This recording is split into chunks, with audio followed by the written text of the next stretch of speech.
හැමෝටම ආයිබෝවන්. Nano ඉලෙක්ට්‍රිකල්ස් YouTube නාලිකාවට සාදරයෙන් පිළිගන්නවා. ඔබ channel එකට අලුත් කෙනෙක් නම් අද වීඩියෝ එක පටන් ගන්න කලින් subscribe button එක press කරලා අපිව subscribe කරන්න අමතක කරන්න එපා. අද වීඩියෝවෙන් අපි ලංකාවට අලුතින් ආපු Toyota Yaris KPS 210 මෝටර රථය සම්බන්ධයෙන් කතා කරමු.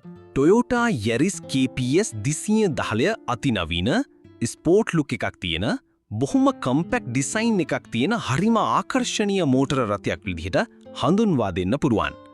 හරියටම Toyota Vitz මෝටර රථයට බෙහෙවින් සමාන පෙනුමක් තියෙනවා. ඉදිරිපස්ස ග්‍රිල් එක සහ LED හෙඩ්ලයිට් නවීනත්වය සංකේතවත් කරනවා. මේ ඇලෝ වීල් බලන්න. අඟල් 15 රිම් සයිස් එක තමයි කාර් එකට ලැබිලා තියෙන්නේ. පළල් ටයර් තියෙන නිසා විශේෂයෙන්ම ඉහළ වේගවලදී වැඩි දියුණු කළ ස්ථාවරත්වයක් ලබා දෙනවා. Toyota Yaris KPS 210 කාර් එක ලීටර් 1.5ක් සිලින්ඩර් 4 එන්ජිමකින් පවර් කරලා තියෙනවා. හෝස් පවර් 106ක් සහ රාත්තල් 103ක ටෝක් එකක් එන්ජිනකින් ලබා දෙනවා.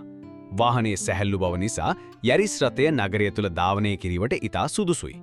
හරි, අපි කාර් එක ඇතුළත බලමු. Yaris KPS 210 කාර් එකේ කැබින් එකේ කම්පැක්ට් ගතියක් තිබුණත් හොඳ ඉඩකඩක් ඇතිව නිර්මාණය කරලා තියෙනවා. ෂීට් සෙට් එක ඉතාමත් සුවපහසු වන ආකාරයට නිර්මාණය කරලා තියෙන නිසා දිගු ගමන් සඳහා හොඳ වාහනයක් වශයෙන් හඳුන්වා දෙන්න පුළුවන්. මේ කාර් එකේ සරල යූසර් ෆ්‍රෙන්ඩ්ලි ඩෑෂ්බෝඩ් එකක් තියෙනවා. අතරමැද අඟල් 7ක ටච් ස්ක්‍රීන් එකක් සවි කිරීමට අමතක කරලා නැහැ. ඒක Apple CarPlay සහ Android Auto සමග අරගෙන ඇවිල්ලා තියෙනවා. ආරක්ෂාව සම්බන්ධයෙන් ගත්තොත් Toyota Yaris KPS 210 ආකර්ශනීය විශේෂාංග කීපයක් සමග ඇසුරුම් කරලා තියෙනවා. මෝටර් රථයේ Toyota Safety Sense 2.0 සමන්විත වන අතර ඒට මන් තීරු පිටවීමේ අනතුරු ඇඟවීම, පදිකයින් හඳුනා ගැනීම, Adaptive Cruise Control සහ Auto High Beam ලබා දීලා තිනවා. ඔබට අමතර ආරක්ෂාව සඳහා airbag 8ක් සහ ශක්තිමත් බොඩි එකක් කාර් එකට තියෙනවා.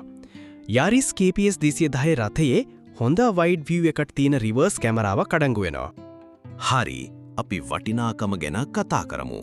Toyota Yaris KPS 210 කාර් රථය දැනෙත Toyota ලංකා සමාගම හරහා රුපියල් ලක්ෂ 105කට පමණ මිලදී ගත හැකියි.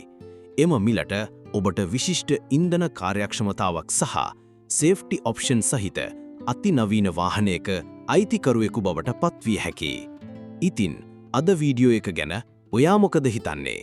අදහස් පහලින් කමෙන්ට් කරන්න.